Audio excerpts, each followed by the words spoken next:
The late Pope John Paul II said that the Fatima message is more important today than it was in 1917. What was that message, and why has it remained timely and urgent? We'll talk about it tonight, so please stay with us.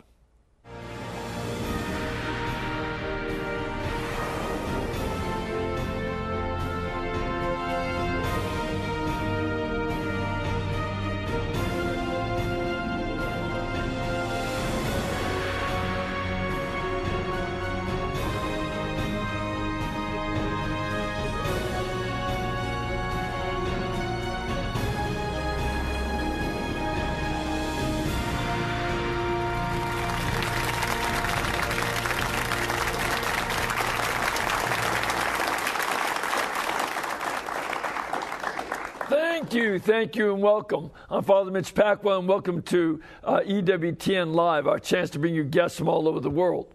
Now, tonight's guest is certainly no stranger to the network, nor to me. He's the host of Fatima, Heaven's Peace Plan, and he's here to help us better understand the message of Our Lady of Fatima, both then and now. So please welcome our good friend, Father Andrew Apostoli. Father Andrew. It's great to see you. Good to be.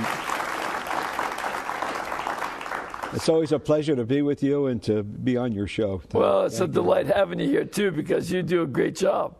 You know, you have a brand new book that you have coming out on Fatima, right? That's right. Yes, been working on it for about a year. Did a lot of research and trying to cover all the bases. I was asked by Ignatius Press to write the book, and I was asked, please put everything in it. So try to keep that as my focus, give a comprehensive book that would, one book that a person could read and get part of the whole story, Okay. When is it going to come out? Hopefully next month.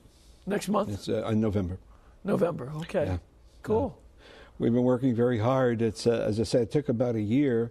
Doing the research, and every time you come to a new step in the process, the story dealing about the children and the apparitions of the angel of peace, and then the apparitions of Our Lady, each one of them, you can delve so much into each one of those apparitions, and so much that was said by Our Lady, by the angels who really prepared the children for the message Our Lady wanted to give them. Now, first, what's going to be the name of the book? It's going to be called Fatima for Today, an urgent Marian message of hope. An urgent Marian message of hope. Okay, all right.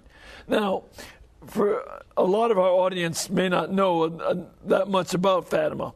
What is the basic story? Well, the basic story is that during World War I, which the Pope at the time, who was Pope Benedict XV, said was really a suicide of Europe. He called it a suicide of Europe. He tried everything he could to bring about peace between the nations. He remained neutral in his dealings with both warring sides. And he attempted to bring peace, but he said that they're just not listening. So he asked the people to turn to Our Blessed Lady. And so in May of 1917, he began a novena to the Blessed Mother, knowing that she could bring peace. And it was on the 8th day of that novena, May 13th, 1917, that the Blessed Mother made her first apparition at Fatima to the three children. Previously, they had... What are the children's names? The children were, the oldest one was Lucia de Santos. She was 10. And then there was Francisco Marto and his little sister Jacinta Marto. Francisco was 9. Jacinta was 7. So they were really little children. Jesus said in the Gospel, Father, you have hidden these things from the wise and the learned, revealed them to merest children. Imagine a message essential to the peace of the world was entrusted to little children. And they did respond enormously, with great generosity. And Lucia was not very old either, was she? No, she was only 10. 10, yeah. Mm-hmm. So Our Lady came in response to the prayer, for peace, and she brought a message of real hope. Eventually, she was to tell the children that the war would end, But she did make some predictions about the future, saying that if people do not heed her message, her call to prayer and penance, she said another more terrible war would come. And she even gave a sign. She said, if you see a night lit up by an unknown light, know that another war will come. She almost, she told us exactly what was going to happen. And it did happen in January of 1938. Pope Pius XI was still the Holy Father, and they saw her, but people didn't know what to call it. They called it an aurora borealis. The sky in Europe, all over Europe, was red. Even all the way down to North Africa. Was it all the way down? Yeah, they went all the way down to North Africa. That I didn't know.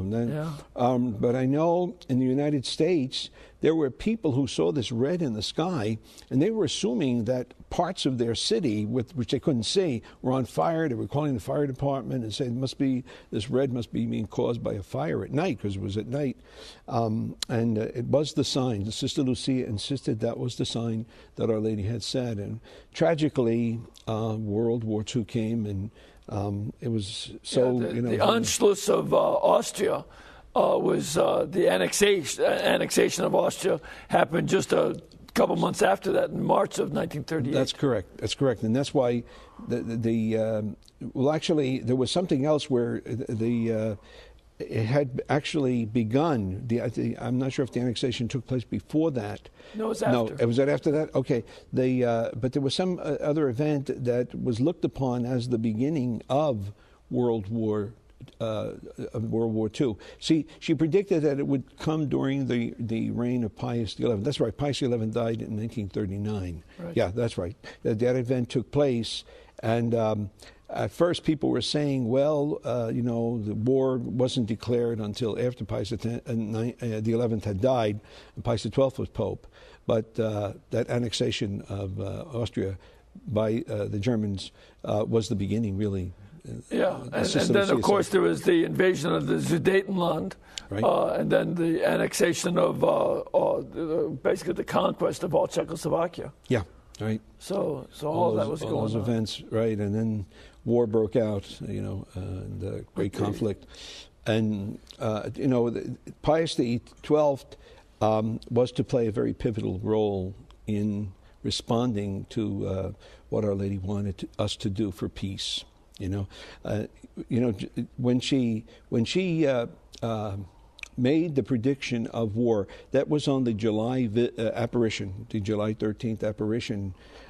She had come every month on the 13th. She told the children to come to the Cova. It was called the Cova de Iria, the Cova Peace, or they think it was related to Saint Irene who was a martyr, I believe, in Portugal in early centuries. When the Blessed Mother came there, she asked the children to come every month on the 13th.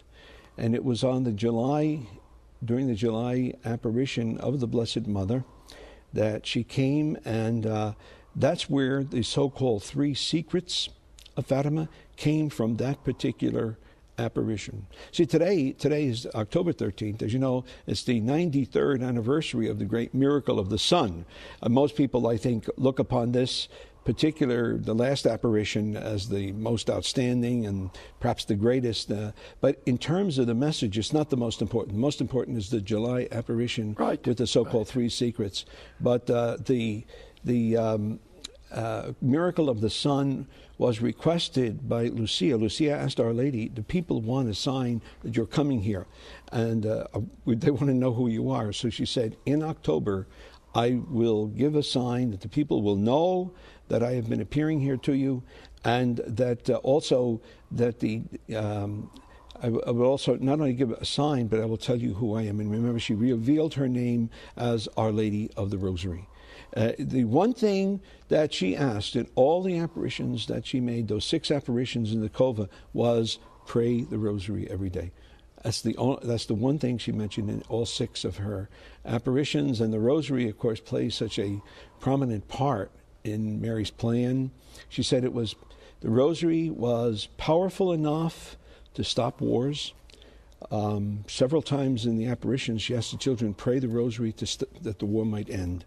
She said it can bring world peace, and it can convert sinners. So the message of Fatima put a great emphasis on the rosary. Right, right. So, but it was the July apparition, Father Mitch, that really gave us the heart of Mary's message. As you know, as I mentioned, the so-called three secrets that the children were told to keep to themselves. Part of it, the first part, was the vision of hell. Children actually saw a vision of hell. You might say, well, why did God let little children see hell? Well, perhaps it affected them in such a way that little Jacinta, she used to say, I'm going to pray that I don't want anybody to ever go there. She said, I wish everybody could see that vision and no one would ever go there, and maybe reminding us, after all, she came for the salvation of souls. And hell is a reality, something we don't like to talk about, but she was reminding us, that we must live good lives, that we might not end up there. And that was the first secret. The second secret was about the war ending. World War I would end, but again, she predicted that another more terrible war would come if people did not heed her call to live good Christian lives, to do penance and to offer prayer, not only for themselves, but for the salvation of souls. That's a key. It keeps coming back, just like the praying the rosary. The salvation of souls is a very important part of her message, because she came as a mother. This is what I see, the heart of what she wanted. She came to prevent souls from being lost. In fact, after the little children saw the vision of hell, she said to them with great sadness in her voice, she told them, she said, you have seen hell where poor sinners go, and it is to prevent this that God is establishing devotion to my Immaculate Heart, see, as a means of bringing the salvation of souls. And she was very concerned, especially about those who offended her, like their blasphemies against Mary, those who would blaspheme her Immaculate Conception, her perpetual virginity, and the like. She was very concerned for their salvation, because she said they would be lost if no one prayed for them. In fact, one time she said to the children, pray very hard, because many souls are lost from God because there's no one to pray for them and offer sacrifices. Yeah. So that second, and now in that second part, the second secret, she also mentioned the rise of communism. She said an evil will begin in Russia that will spread her errors around the world. And these are little peasant kids who don't know anything about world politics. Absolutely. They have no idea. No idea. Probably not even about they knew a little bit about the war. They knew the war was going on. People had gone off to the war, but it was so remote from their little village, where they lived. Right. But Mary told them that this evil would begin, and she said, she said that it will provoke wars. And of course, we lived through Korea and Vietnam and so on. She said it will cause famines, and we know the famines that happened in the 1930s and so on in Europe. She said there will be persecution of the church, and the Holy Father will have much to suffer. But then she gave a message that she said this can be prevented by two things. She said, I will come to ask for what we call the 5 First Saturdays devotion, where Our Lady asked. She referred to it as the communion of reparation. She said, I will come back and I will ask for that. And she did. In 1925, she asked for the 5 First Saturdays devotion. In fact, there were 3 apparitions. Our Lord came as a little child with the Blessed Mother the first time, and the children saw the heart of the Blessed Mother pierced with all these thorns, surrounded by a crown of thorns. And the Christ child spoke to Sister Lucia. By that time, by the way, as we know, little Francisco and Jacinta had died. Our Lady told them she would take them soon to heaven, and she did. But when Sister Lucia, she had become a Dorothean sister at that time. She was living in a place called Pontevedra, Spain. And the Christ child appeared with the Blessed Mother in her room. The Christ child was on a little cloud next to the Blessed Mother. And he spoke to Sister Lucia, and he said, you see the heart of your mother, pierced by this crown of thorns, thorns put there by evil men. Who will remove them from your mother's heart? And then Our Lady spoke to her, and said to Sister Lucia, at least you do this for me, and tell anyone who would go to confession, receive Holy Communion on 5 first Saturdays in a row, of the month in a row, pray 1 rosary, and then spend 15 minutes, as she said, keep me company for 15 minutes, meditating on the other mysteries of the rosary, all with the intention of making reparation to her Immaculate Heart. And Sister Lucia insisted this is a very important part of the Fatima message. And one of the concerns I had in writing the book was to try to impress people how important it is to fulfill Our Lady's request for peace in the world.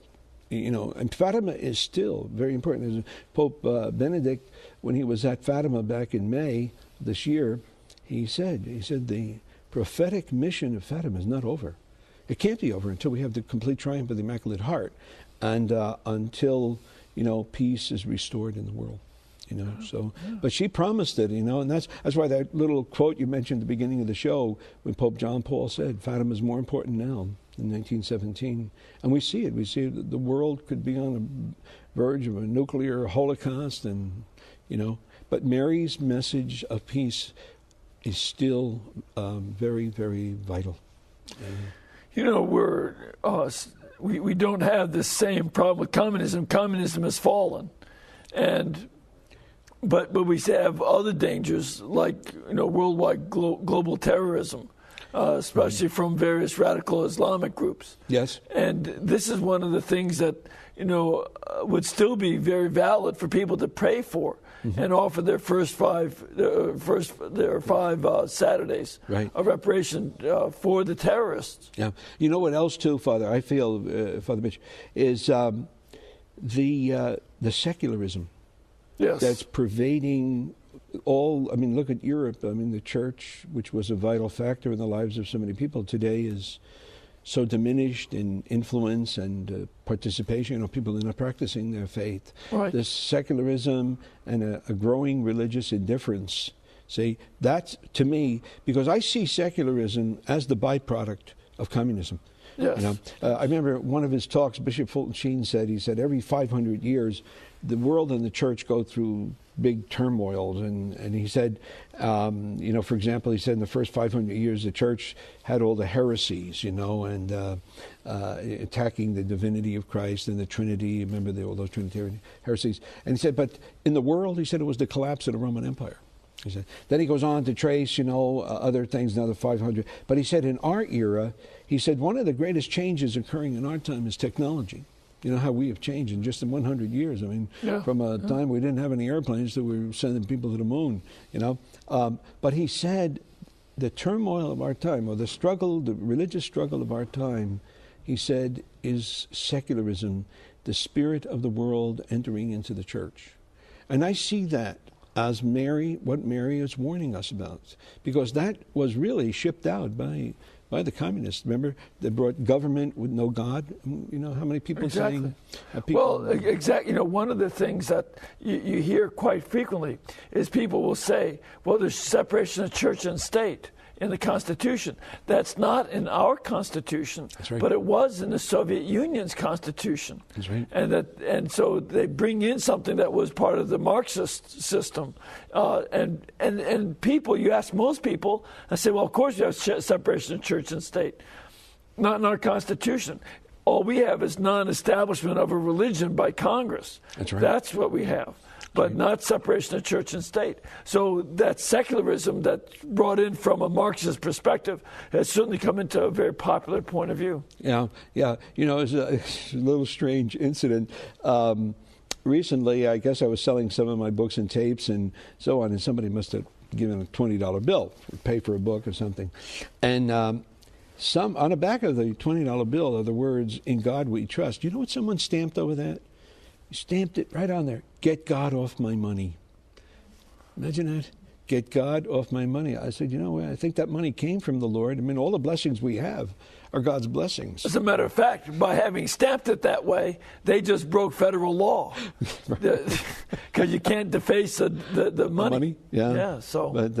But it shows you It shows you the thinking of so many people today, to get God out of public life and morality. And of course, as you said, our constitutions are based, the beautiful statement there, we recognize these rights to be inalienable, that the Creator has endowed us with the right to life and liberty and the pursuit of happiness. And those are Christian values. And Pope John Paul, shortly before he became Holy Father, had given a talk. I believe he gave it even at the Eucharistic Congress, remember, in Philadelphia in 1967, was it? Right.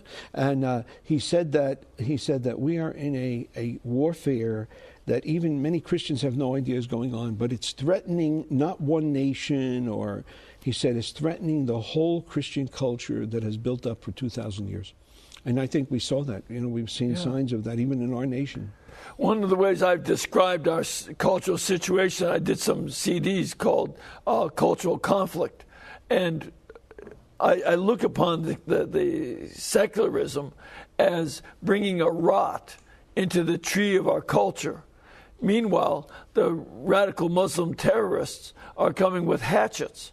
And if a tree has good health, it can take some hits. But if it's rotten on the inside, it falls very quickly. Right. And this is one of the things that we have to keep in mind for ourselves. Are we going to have a tree that has the vitality of our faith and our religion? Mm-hmm. Or are we going to have a rot on the inside from secularism? Right. And we see so many of our Catholic people, no longer practicing their faith. I was at a talk over the weekend in Milwaukee, and one of the speakers said he's only 20% of Catholics in the United States now participate in church. They go to church. We need to bring them back. We need to recycle. We need to recycle our people and then reach out to those who don't know Christ. And so that's why Our Lady's message reminds us that we need to have prayer, penance, self-denial, because we become, I think, too caught up in our material things. I remember when the Holy Father was a cardinal, he made a statement. He said, the materialism of our time is smothering the spiritual values in our world. And you can see that, Right. And that's why Our Lady's message is so clear. We need to pray, we need to do penance, and we will really bring many souls to God. She almost makes that a condition for the peace of the world, Well, when you were talking before, I was going to say that, in the period after World War I, there was a real flourishing of materialism. Mm-hmm. And the culture became very secular, very materialistic. And there was a great wealth that existed in the 1920s. It was unprecedented.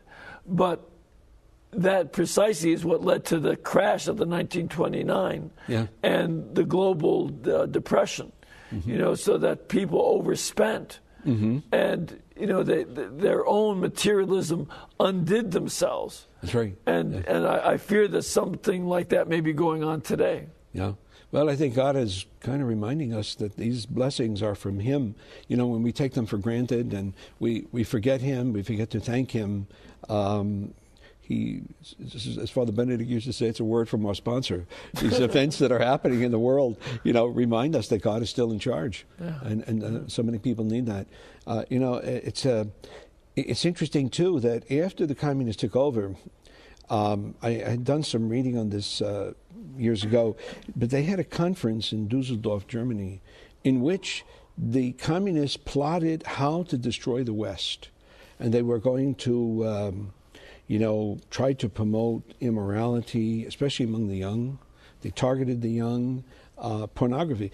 If you went into Russia under the communists, you couldn't take any pornography in there. No. But they shipped it out as fast as they could to the Western world because they knew how it will pull down the nation. And pornography is the #1 addiction in the United States today. Yeah. It's destroying, people's Christian lives, the vocation, even to married life is being undermined. Oh yeah, it's very much undermining married life. Yeah, and that's why we need Our Lady to remind us.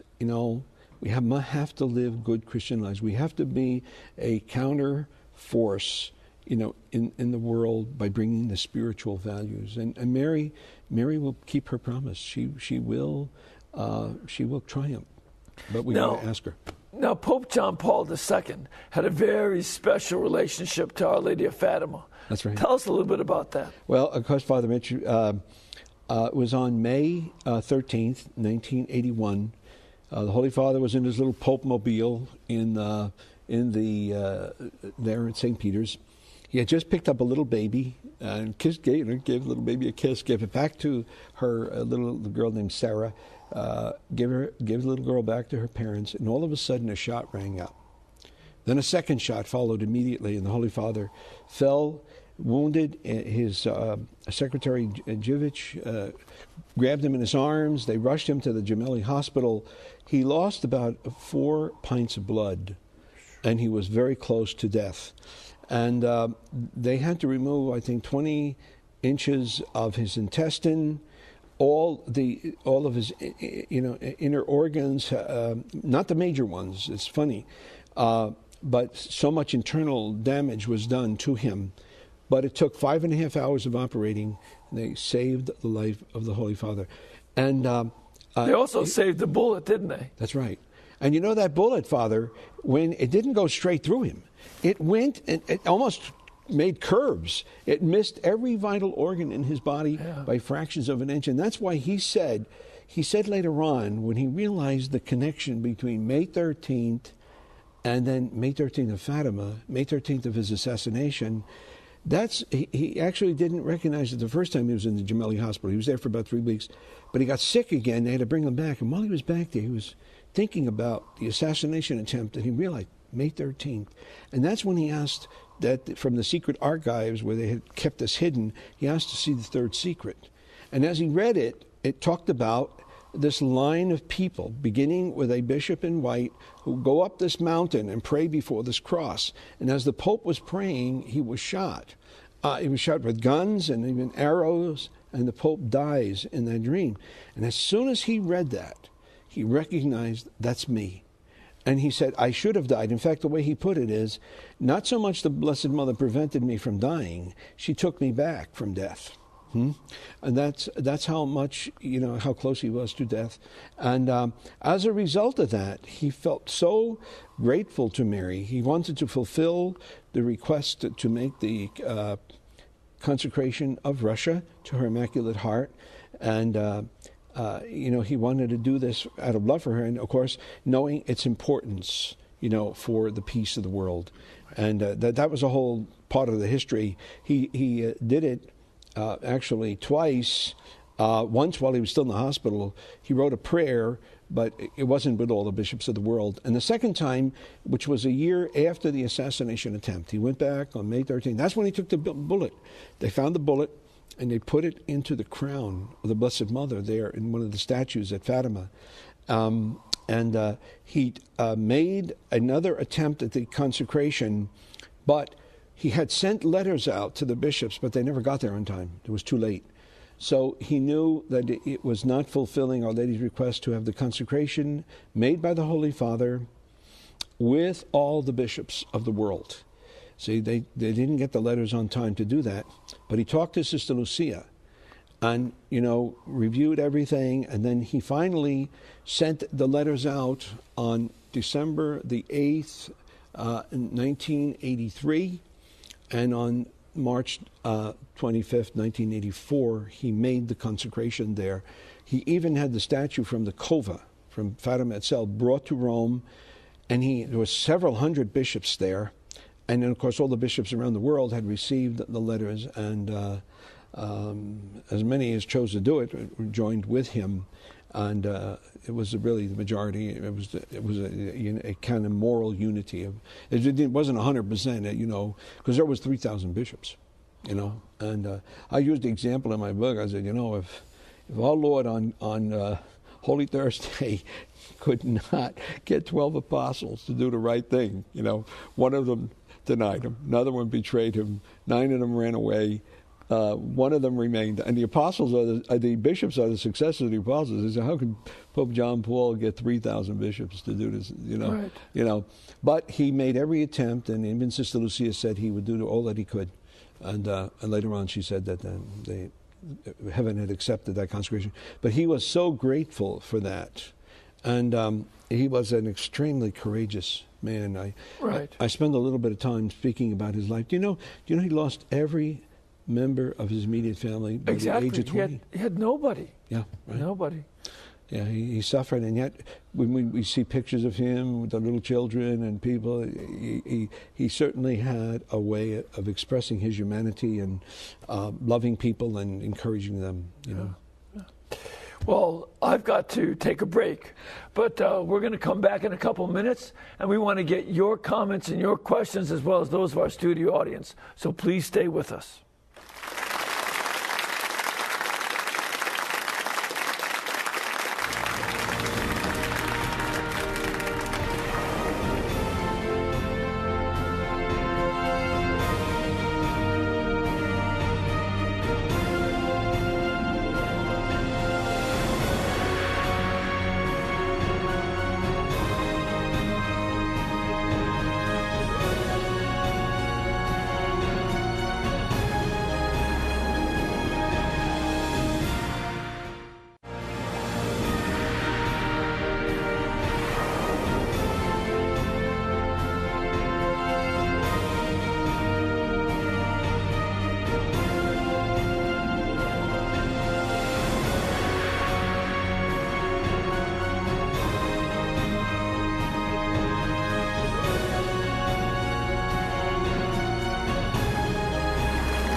Thank you and welcome back. You know, Father Apostle also has a series called Fátima, Heaven's Peace Plan.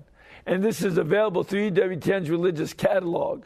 You can call them at 1-800-854-6316. That's 1-800-854-6316. Or you can also go online to www.ewtnreligiouscatalog.com.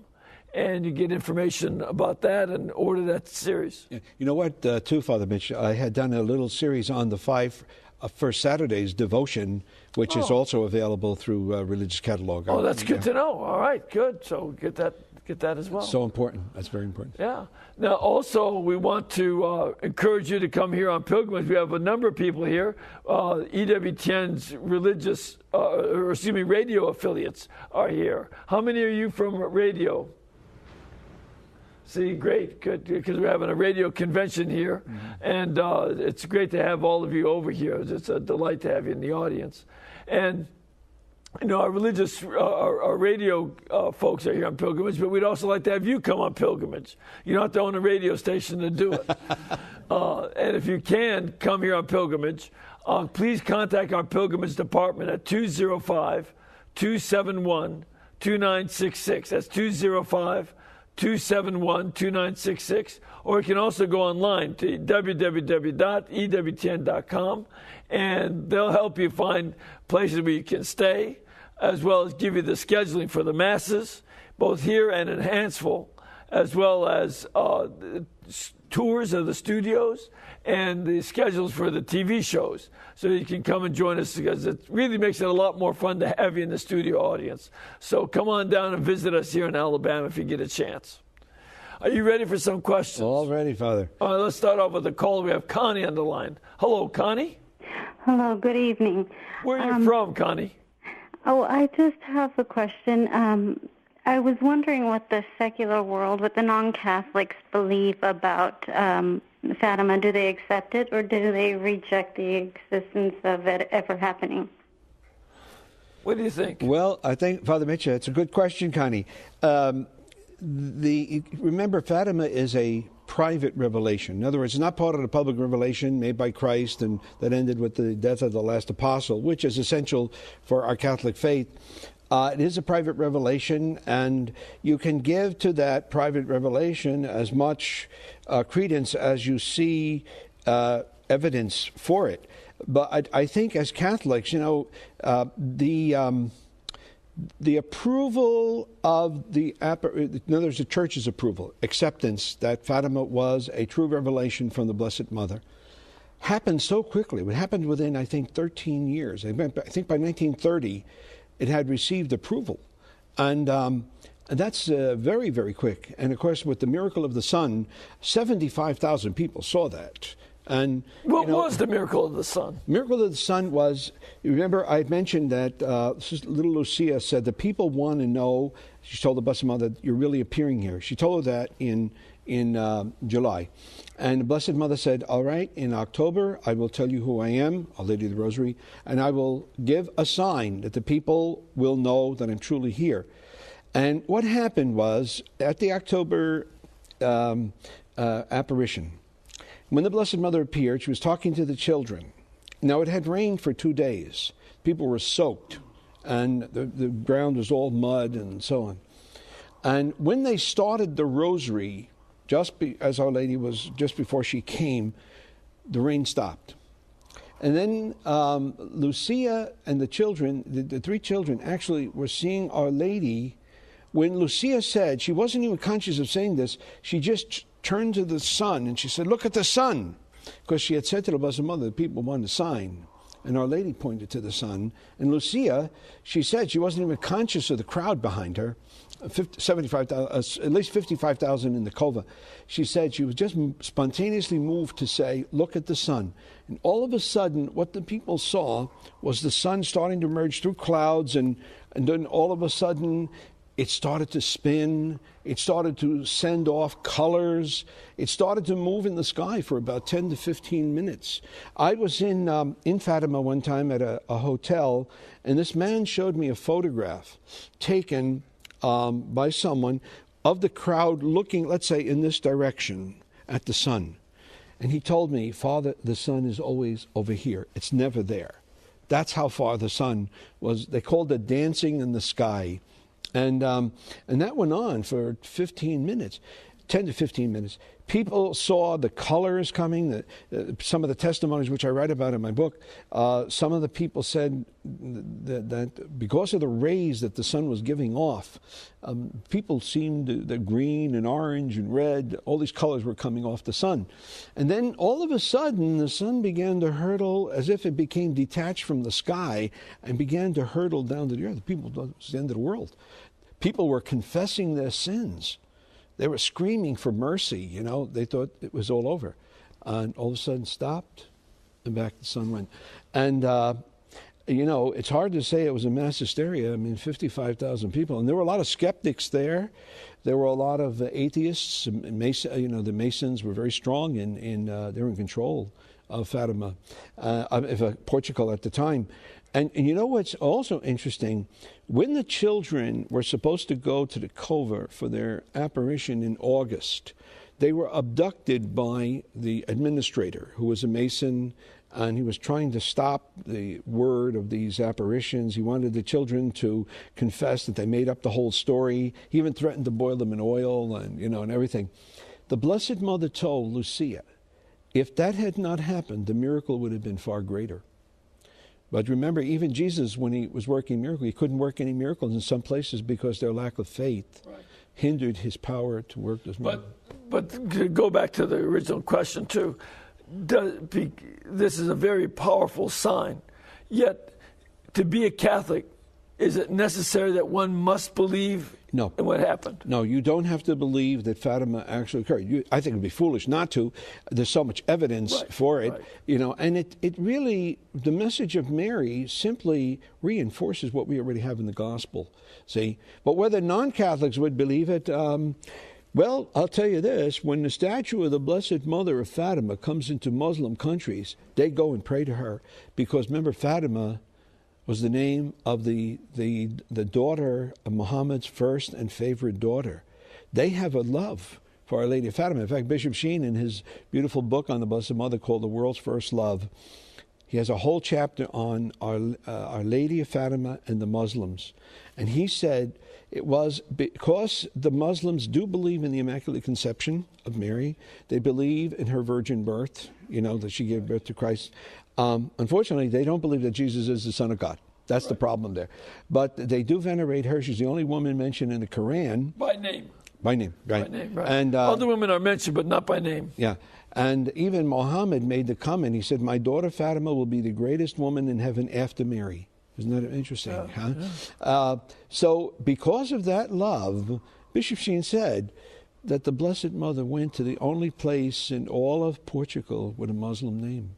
Yeah, it was named after a Muslim princess who became a Catholic. That's right. She was a convert. Yeah, she died. See, she married this prince, and she died a year later. The people loved her. The prince had changed her name to, I believe, Orema, which meant the golden one, you know. She gave her a Christian name there. And then she died a year later, and he was so sad, he entered the Cistercians. And then they sent him from that big monastery, a big Cistercian monastery in Balaha or something, the city there. And it held up, by the way, 999 monks. And St. Bernard was there when they dedicated that monastery. Well, he was sent from there to a little hermitage, and he asked if he could take the remains of his wife and bury them in that there. And that's how the area became known as Fatima. See? And so the Muslims have a great respect. So would non-Catholics believe in this? I've seen non-Catholics who have seen the films on Fatima, and some of them are deeply struck, you know. Right. So I think a lot depends on where they're at, how open they would be to. It's not part of the Bible, it's, you know, but for Catholics, I think, I know for myself, growing up, I've always had a special love for Our Lady of Fatima. Right. Let's have a studio question. Sir, where are you from? Oregon. Great, good to have you here, and welcome. And what's your question? Question is, in praying because of communism, or was it because of communist Russia that the prayer is for? Because, as we know, Russia's fallen, or the wall has come down. But yes, but communism is still in some parts of the world. Well, see, I think what you can say is that Russia became sort of the key word or key name to describe communism. You know, just to say, well, Russia is doing this, almost implied the communists are doing this. Because communism did spread out from Russia to these other places. That's right. Yeah, even the Soviet Union, made up of all those nations that they subjugated under their powerful rule. Okay, so good. We have a caller on the line. Hello, is Sam there?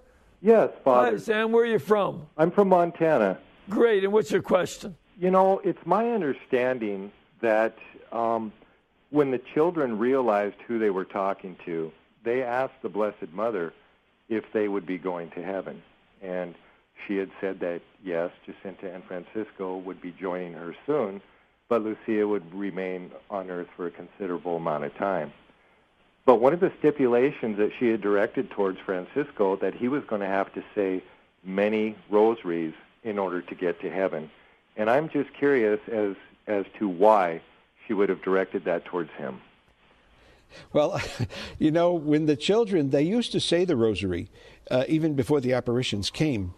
And they said it even with their families. But the little children would say the rosary together when they were taking care of the sheep. See, it was common that the youngest children in the family would be shepherding the sheep. So the cova was a piece of land that belonged to Lucia's family, and it was a good grazing ground. There were other places that they would bring the sheep also. But they were cousins. Remember, Lucia was a cousin to Francisco and Jacinta. They were brother and sister. So they would get their flocks together. They loved to be together. And they would have their lunch, and then they would say their rosary, but it was the quick rosary. Our Father, Hail Mary, Hail Mary, Hail Mary. And I think it was Francisco who sort of instigated the short form. And so I think that's why Our Lady is saying he's going to have to say a few more rosaries before he can get to heaven. But you know what's interesting? Of the three children, all of them saw the Blessed Mother, but only Jacinta and Lucia heard her, but only Lucia spoke to her. Then there were times when the children had to tell Francisco things that Our Lady was saying. Eventually he began to hear. because he became very devout. In fact, he died within 2 years, almost 2 years after his death. He got that influenza that came through Europe. Right after World War I, there was a big influenza plague. Yeah, both of them actually died of that, the two little ones. And the gentleman who called in said, see, it was in the very first apparition when the Blessed Mother appeared. Remember, they had seen the angels. So the angel made such an impression on them.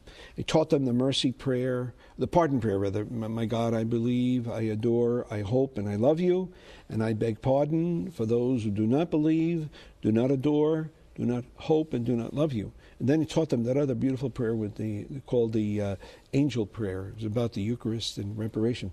Well, anyway, when the Blessed Mother appeared in May 13, 1917, she was so beautiful. Lucia always spoke and said, who are you? And she said, she said, where are you from? She said, I am from heaven. She told them, do not be afraid. She said, that's the first thing she said, do not be afraid. I'm not here to harm you. Then Lucia asked, where are you from? She said, I have come from heaven. But she didn't reveal who she was until the October apparition, when she said, I am the Lady of the Rosary. See, but immediately Lucia said, when she heard heaven, she said, will I go to heaven? Will Francisco go? Will Jacinta go? And the Blessed Mother said, yes. Then in May, when the Blessed Mother came, in June, when she came the second time, Lucia, she said, what do you want from me? That was her opening question. What do you want of me? And then she said, well, can I go to heaven soon? And Francisco, Jacinta, and that's when the Blessed Mother said, Francisco and Jacinta will come soon, but you must remain because God has a special mission for you. You have to make known the devotion to my Immaculate Heart. And that's why she stayed on earth about 85 years more than her cousins. Right. Because she was in her 90s when she died, wasn't she? I think she was 97 when she died, yeah. Mm-hmm. Must have been a long time. I mean, that was that song, Long Have I Waited for Your Coming. Huh? So she waited a long time. But she did know she was going to heaven. It was, did someone ask a question, too, about distress? Did the children seem distressed? No, that was another question. Yeah. I'm sorry. So she did ask to go to heaven, and the Blessed Mother... told them that they would go. And that, I think, was a comfort to them. They said when they saw that vision of hell, it was very frightening to them. But because they knew they were going to heaven, that consoled them. Yeah. Okay. We have another question from our studio audience. Ma'am, where are you from? From Oregon. Great. And what's your question? My question was Lucia, did she experience any symptoms of PTSD as we know it today, or did her faith sustain her? Okay, did she have any emotional reactions? Well, a very good question, a very interesting question. First of all, there is an interesting photograph of the children that was taken after they had the vision of hell, after they heard about another possible war and communism, and then they saw the vision of the Pope, the third secret, with the Pope being shot and all those bishops and religious men and women and priests. There was a photo taken of them, and you could see on their faces, they were like disturbed. It's right in the photograph, as opposed to the times when they just simply posed, with perfect calm and just posed for a picture. So you could see the stress that those little children endured because of that particular apparition of July. Later on, I think the stress that Lucia experienced most of all. The Blessed Mother had asked them in her first apparition, are you willing to accept suffering from God for the salvation of souls and the end of the war and peace in the world? They said yes. And the suffering of Lucia was the greatest. See, her family did not believe in the apparitions. Her mother was dead set against them. She said, this is a prank. You made this all up. The people are going to, really get angry at us. They had gone through some financial losses. Apparently the father had a little problem with drinking and had lost some of their property and so on. So the mother was, I guess, Lucia's mother was in distress over all of this. And now Lucia comes and says, Blessed Mother's coming. So the mother got so angry. would not believe in the apparitions. And that was a constant suffering. Even after the children were abducted, and they were taken to this town about 10, 15 miles away from Fátima called Orem, and they were put in the jail, remember? When they were finally freed and they came home, Lucia says, my family didn't say anything to me. They just told me to go out and take care of the sheep. It was like a hardness. And this was a great suffering for a little girl. She was only 10 years old. Sure. And then they were ridiculed by people in the village and mocking them. Oh, the Blessed Mother's going to appear over your house and so on. And then, of course, interrogations by the clergy and others, and people constantly telling them, please pray for this intention and that. So she suffered a great deal. And, of course, later on, she went to the Dorothean sisters. In fact, a new bishop came in and he said, we got to get her out of Fátima because everybody's, especially after her cousins died, they were constantly coming to her and, it was too much for her to deal with. So he secretly got her to study with the Dorothean sisters, and she became a Dorothean nun. And then later on, in 1948 or so, she transferred to the Carmelites. She wanted to live a life of prayer and penance. And but after that, I think toward the end of her life, she was distressed by a lot of people who said, when she had said the consecration was accepted and people were saying, no, it's not. That distressed her terribly. Her superior said that, even about the third secret. Those things did distress her. Yeah. Okay. We have another question from our studio. Sir, where are you from? Most recently from Orlando, Florida, but originally Cincinnati, Ohio. Great. And what's your question? My question is, since the apparitions of Fátima, have there been other apparitions approved by the Church with a similar theme to Fátima, prayer and penance, the Rosary, like Our Lady of the Nations, for example? Yeah, so that's approved, isn't it? I think Our Lady. I don't know. I think that is. Akita seemed to be approved at one time, but I think more recently I heard it was not. I'm not sure. So I can't answer that. Of course, I know people are waiting to know for the Church to say something about Medjugorje and so on, but I couldn't quite answer that. I wish I could, but I don't. Yeah, I don't know of any that have been approved. And none has had the impact of Fátima. Oh, no, nothing. No.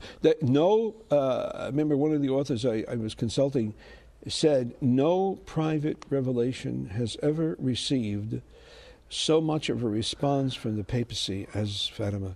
I mean, 3 popes went there and as popes, and of course, Pope John Paul went there 3 times, and responding to the requests and so on. So it was an enormous message for the Church. And I've done some shows here before about Lourdes, and outside the grotto Lourdes is a very beautiful place, but outside the grotto there's a lot of people selling things and souvenir shops. Yeah, a lot of commercialism. But I understand that that's not the case at Fátima. Well, there are hotels building up and so on. There are places you can buy, but it's not like as soon as you step out of the shrine, you're into a big area of shopping. Not quite like that at all. There are little shops along the way. People want to get things and so on. But I don't think it has quite that commercialism. But it's just really built up. A lot of hotels, people are going there.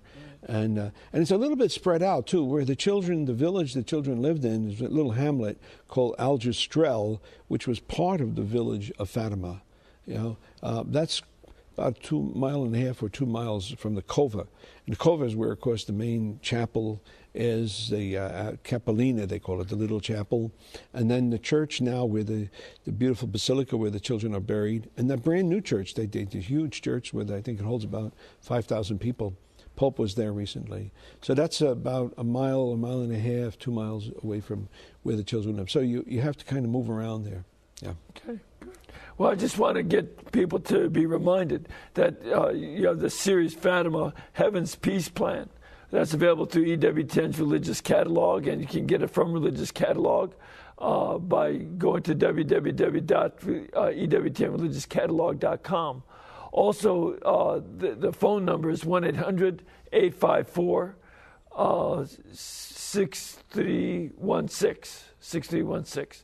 So you know, that's the one place to get it and learn more about Fatima, because there's a lot more to learn. But also, your book is, what's the title going to be again? It's going to be Fatima for Today, an urgent Marian message of hope. You know, even Pope Benedict, you know, he said, learn the message of Fatima, live the message of Fatima, spread the message of Fatima. He's been very strong in promoting Fatima. Okay, Benedict. Great. Well, thank you very much for being with us. Father Mitch, always my pleasure here. And I would ask if you would join me in blessing people. May Almighty God bless you and keep you and cause His face to shine upon you and lead you in all His ways by His peace. We bless you in the name of the Father, the Son, and the Holy Spirit. Amen. And I also want to remind you, we were able to do this series with Father Apostoli and have him come here because this network is brought to you by you. Without your support, we can't do these series. And without your support, we can't bring these guests here.